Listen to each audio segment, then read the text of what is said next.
শুধু নয়, ইছাবিল নয়, গোটা বরাক উপত্যকার চা বাগানের ভূমি দখলকারীদের হাত থেকে মুক্ত করার দাবি জানিয়ে জেলা শাসকের মাধ্যমে অসমের মুখ্যমন্ত্রীকে স্মারকলিপি প্রদান করা হয়। বিগত মাস কয়েক আগে পাতারকান্দি বিধানসভার ইছাবিল চা বাগান এলাকায় উচ্ছেদ অভিযান চালিয়ে কিছু ভূমি উদ্ধার করে, কিন্তু এখনো অধিকাংশ ভূমি ভূমাফিয়াদের দখলে।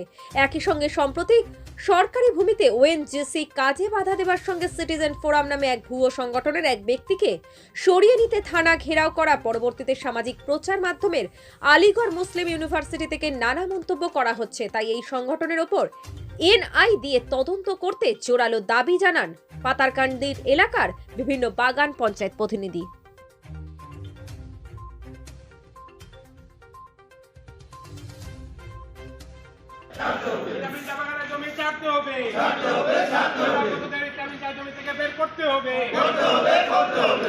আমাদের আন্দোলন চলছে,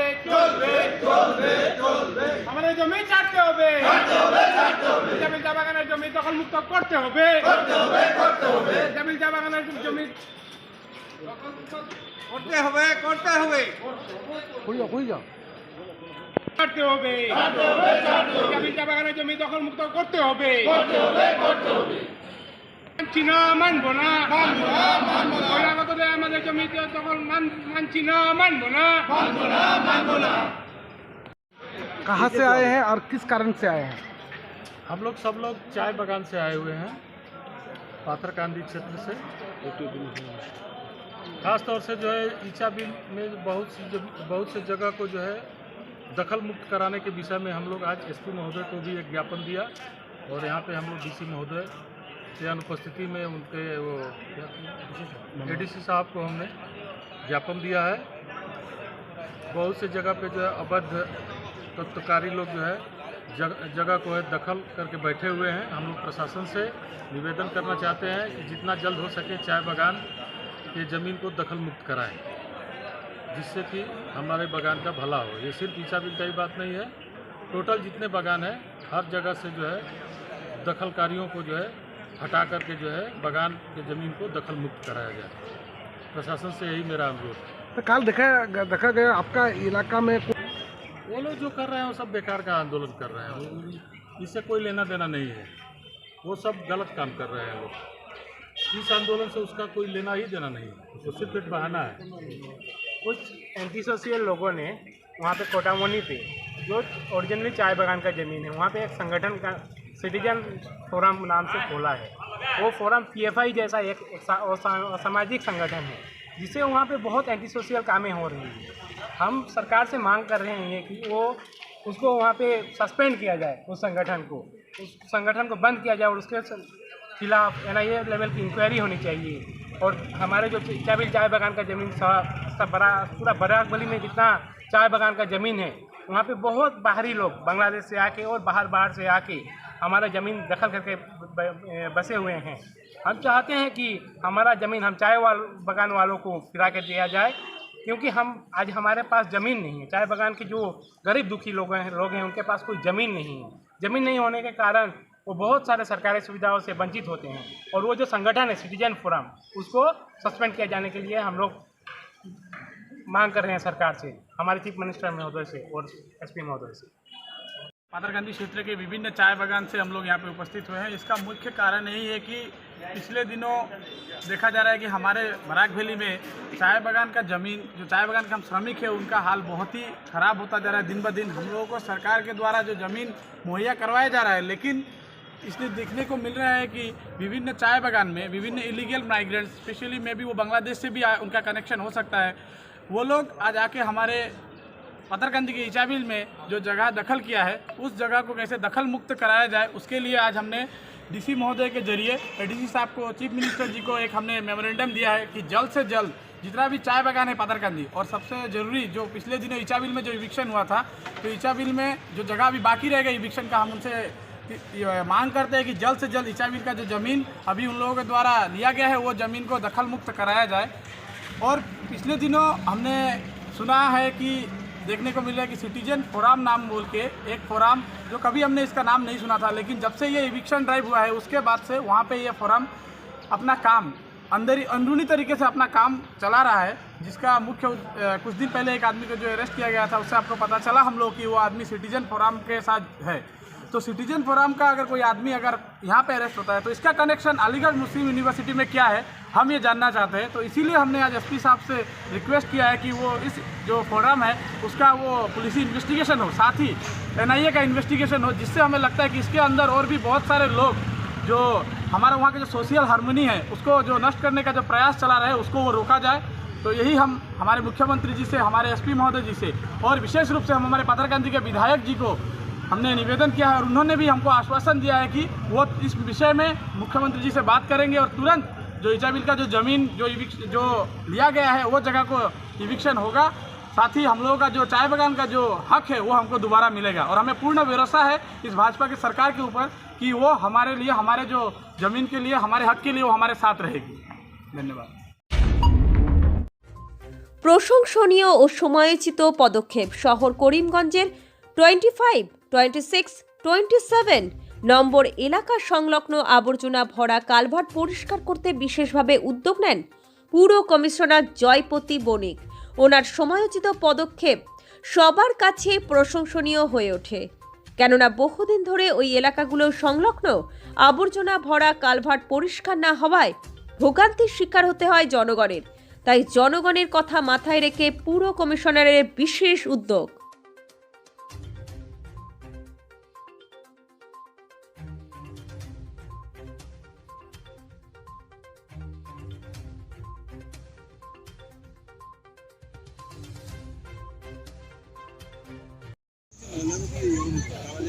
এটা 27 নম্বর ওয়ার্ডের ঘাটলাইন এরিয়ার একটা কালভার্ট অনেক দিন ধরে 16, 17, 18 বছর ধরে এটা ব্লক, যার দরুন আমার দুর্গাপল্লী এবং মহিরাঙ্গন এলাকার মানুষজন ছোট্ট বন্যা, এমনকি 3-4 দিনের বৃষ্টিতেও জল আটকে থাকে। ওরার মানে খুব কষ্ট করতে হয়। 3-4 মাস আগে যে ফ্লাডটা হয়েছে এই ফ্লাডের মধ্যে ওদেরকে ঘরও ছাড়তে হয়েছে। এত কষ্টের মধ্যে 16-17 বছর কোনো কাজ হয়নি।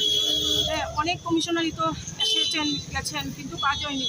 আজকে আমি 27 নম্বর ওয়ার্ড কমিশনার জয়পতি বণিককে এই পৌরসভার সাহায্য নিয়েই আমি এই কাজটি আরম্ভ করলাম। এই কাজটি শেষ হতে মনে হয় 10-12 দিন তো লাগবে। আমার পুরো বিশ্বাস এই এলাকার মানুষ উপকৃত হবেন আর এই বন্যা থেকে রেহাই পাবেন। এত কষ্ট ওদের, এত দুর্ভোগ, এই জলের মধ্যে দিয়ে আসা যাওয়া করতে হয়, বাচ্চা, বৃদ্ধ, বয়স্ক মানুষ, এগুলো আর চোখে দেখা যায় না। 17-18 বছর পরে আমি কাজে লাগলাম, দেখি আমাদের বিশ্বাস আমরা এই বন্যা থেকে রক্ষা পাবো, এলাকার মানুষও উপকৃত হবে। 27 নম্বর ওয়ার্ড ওইদিকে পড়ছে 26, আমার পিছন দিকে পড়ছে 25 নম্বর ওয়ার্ড। আপনি তো 26 নম্বর ওয়ার্ডের, আমি 27 নম্বর ওয়ার্ডে। আপনি 27 নম্বর। আর অ্যাকচুয়ালি এটা কোন ওয়ার্ড পড়লো? এই একটা তো 27 নম্বর ওয়ার্ডে আর একদিক পড়ছে 26 নম্বর ওয়ার্ড, আর ওইদিকে পড়ছে 25। এক সপ্তাহ থেকে ডাকঘরে রহস্যজনকভাবে উধাও পোস্টমাস্টার। দেশ বিদেশের সঙ্গে 25টি গ্রাম পঞ্চায়েতের একমাত্র ডাকঘরে তালা ঝুলিয়ে পোস্টমাস্টার উধাও। প্রতিবাদী এলাকাবাসী। করিমগঞ্জ জেলা দক্ষিণ করিমগঞ্জ বিধানসভার অন্তর্গত 12ই গ্রামের পশ্চিম প্রান্তের ভারত বাংলা সীমান্ত এলাকায় 25টি গ্রামের একমাত্র বাসুদেবনগর ডাকঘর থেকে গড় এক সপ্তাহ থেকে ডাক পরিষেবা সম্পূর্ণ বন্ধ, যার ফলে এলাকার নাগরিকদের অর্থ জমানোর একমাত্র ভরসা বা দেশ বিদেশ থেকে পত্র আদি আসা যাওয়া একেবারে বন্ধ। 1955 সালে এই বৃহত্তর এলাকায় স্থাপিত হয় বাসুদেব ডাকঘর। সেই থেকে পরিষেবা চালু থাকার পর আজ এক সপ্তাহ থেকে তালা ঝুলিয়ে পোস্টমাস্টার নিখোঁজ হয়ে যান। কিমান দিন পরে আছে ইয়াত পোস্ট অফিস এতিয়া কি হৈছে? আমাৰ ইয়াত পোষ্ট অফিচ আছে। ইণ্ডিয়া পোষ্টৰ ব্ৰাঞ্চ পোষ্ট অফিচ যেতিয়া আৰম্ভ হৈছে 1955 ইংৰাজীৰ পৰা, ইয়াতে আজি 78 ইয়াৰ্ছ ৰানিং হৈ আছে, যিটো আমাৰ অমৃতকাল মানে পাৰ হৈছে যোৱা 3 বছৰ আগত। কিন্তু আজিকালি আমাৰ গত এক সপ্তাহৰ মানে মাজত দেখি আছোঁ আমাৰ যি পোষ্টমাষ্টাৰ আছে শ্ৰীমান যোগেন্দ্ৰ নমশূদ্ৰ ডাঙৰীয়া, তেখেতে টোটেলি এবচেণ্ট হৈ আছে যোৱা এক সপ্তাহৰ পৰা। আৰু এক মাহৰ পৰা চাই আছোঁ যে সপ্তাহত এদিন আহে। আৰু এই কাৰণে আমাৰ ইয়াত 25খন গাঁৱৰ মানে কনজিউমাৰ আছে। আৰু ই বাসুদেৱনগৰ পোষ্ট অফিচ যি লোকেশ্যনত চলি আছে যোৱা 78 ইয়াৰ্ছৰ পৰা ইয়াত আমাৰ ঠিক মিডিল পইণ্টত আছে কিন্তু আজি এক সপ্তাহৰ পৰা মানে পোষ্ট অফিচ বন্ধ আছে আজিও আমি আহিছিলোঁ আহি মানে পালোঁ যে এইটো মানে বন্ধ হৈ আছে আজিতো অফিচ দিন তাৰ কাৰণে তেখেতক ফোন কৰিলে তেখেতে কৈ আছে মানে অহা দিনা তেখেতে ইছাগঞ্জ বজাৰত চলাব তো ইছাগঞ্জটো হয় ইয়াৰ পৰা প্ৰায় 3 কিলোমিটাৰ 4 কিলোমিটাৰ দূৰত তাই আমাৰ এইটো মিডিল পইণ্টত যিটো আছে আমাৰ বহুত দূৰৰ মানুহ কেনেকৈ 3 কিলোমিটাৰ পিছত যাব আমাৰ গাঁৱৰ মানুহৰ টোটেলি আমি 90% নিৰ্ভৰ কৰোঁ পোষ্ট অফিচৰ ছেভিংছৰ কাৰণে কাৰণ হৈছে আমাৰ কিছুমান ইণ্ডিয়া গভৰ্ণমেণ্টে কিছুমান স্কিম দিছে যিটো শুধু আমাৰ অনলি পোষ্ট অফিচৰ হয় যি মানে চাওক মানে যেনেকা আমাৰ সুকন্যা যোজনা আছে আমাৰ ইণ্ডিয়া গভৰ্ণমেণ্টৰ সুকন্যা যোজনাটো শুধু পোষ্ট অফিচত ছেভিংছ হয় সেইকাৰণে আমাৰ মানে মানে ল'ৰা ছোৱালী আছে আমাৰ গোটেই মানে ইয়াত আমাৰ 80-90% মানুহ আমাৰ ইণ্ডিয়া গভৰ্ণমেণ্টৰ যি মানে দিছে সুকন্যা যোজনা পোষ্ট অফিচত কৰিছে এইটো বেংকত নহয় সেইকাৰণে আমাৰ বেংকটো এনেকৈ দূৰত আছে 20-30 কিলোমিটাৰ দূৰত টোটেলি আমি ছেভিংছৰ কাৰণে পোষ্ট অফিচত নিৰ্ভৰ কৰোঁ আৰু এতিয়া চাই আছোঁ এক সপ্তাহৰ পৰা টোটেলি বন্ধ মানে যোৱা এক মাহৰ পৰা সপ্তাহত এদিন আহে তাৰ কাৰণে আমাৰ কনজিউমাৰগণ বহুত দিগদাৰত পৰি আছে সেইকাৰণে আমি ইণ্ডিয়া গভৰ্ণমেণ্ট আৰু ইণ্ডিয়া পোষ্ট ডিপাৰ্টমেণ্টৰ মানে ঊৰ্ধ্বতন কৰ্তৃপক্ষৰ মানে আমি এইটো মানে জাষ্টিছ বিচাৰি আছোঁ এইটো ইমিডিয়েট একশ্যন ল'বৰ কাৰণে আমি আমাৰ প্ৰেছৰ মাধ্যমক এইটো প্ৰাৰ্থনা কৰি আছোঁ কি কাৰণে এইটো ইয়াৰ পৰা লৈ গ'ল আমি পাৰ্চনেলি আজি আহি যেতিয়া আমি আমাৰ মানে ট্ৰেনজেকশ্যনৰ কাৰণে আহিছিলোঁ যেনেকৈ আমাৰ মানে ইয়াত আছে আৰু বহুতে 50-60জন আমাৰ কনজিউমাৰ তেখেতে যেনেকুৱা আহিছিলোঁ ট্ৰেনজেকশ্যনৰ কাৰণে আমিও এনেকুৱা আহিছিলোঁ মই আহি মানে বন্ধ কাৰণৰ কাৰণে মানে ভাবিলোঁ যে আজিতো অফিচ ডে কেনেকুৱা বন্ধ আমি BPM শ্ৰীমান যোগেন্দ্ৰ নমস্কাৰ ফোন কৰিলে তেখেতে ক'লে যে মানে এতিয়া তেখেতে বিচাৰিছে মানে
বর্তমানে প্রতিক্ষণে মহিলারা যুবতীরা আক্রমণের শিকার হচ্ছেন নিরাপত্তা নিয়ে অনিশ্চয়তার সম্মুখীন হতে হচ্ছে তাই তো মহিলা যুবতীদের নিরাপত্তা নিশ্চিত করতে নতুন সংগঠনের আত্মপ্রকাশ বিশ্ব সংযম সামাজিক সংগঠনের আত্মপ্রকাশ ঘটল করিমগঞ্জে যেহেতু সংগঠনের আত্মপ্রকাশ প্রথমবারের মতো তাই সংগঠনের কর্মকর্তাদের ব্যতিক্রমী প্রয়াস করিমগঞ্জ জেলা গ্রন্থাগার ভবনে ভারত মাতার পুজোর আয়োজন ছিল যজ্ঞানুষ্ঠান সহ অন্যান্য কার্যক্রম কি বলছেন সংগঠনের কর্মকর্তারা তা শুনে নেওয়া যাক।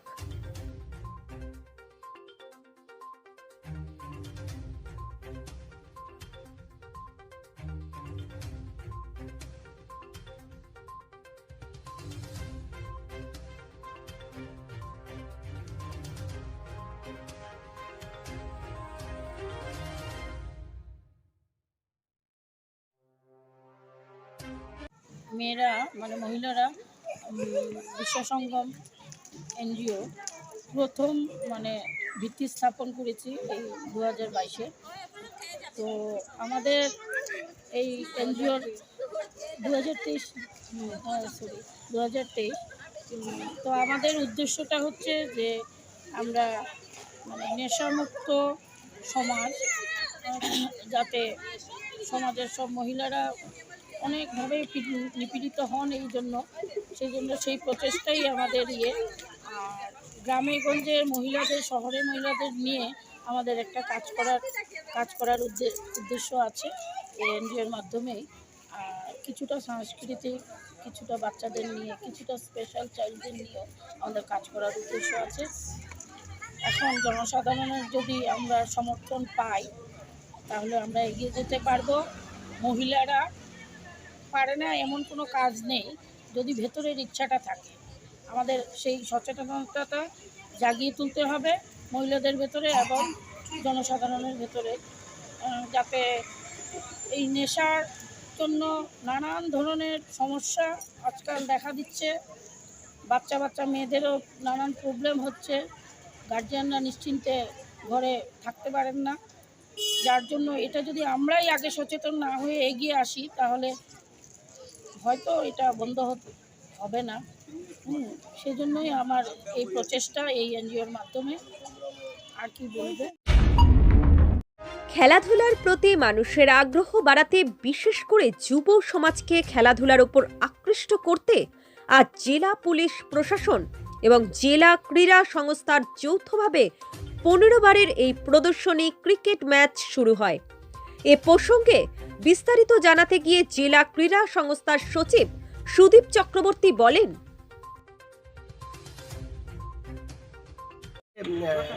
দীর্ঘদিন ধরে থেকে পুলিশ প্রশাসন আমাদেরকে অনুরোধ জানাচ্ছিল যে ওনারা SP11 DSA11-এর সাথে একটা প্রদর্শনী খেলা খেলবেন, কিন্তু আমাদের মাঠে নিয়মিত খেলা চলছিল। আজকেও যখন আন্ডার 16 স্কুল ফাইনাল শেষ হওয়ার পর কালকে থেকে ABCC শুরু হবে।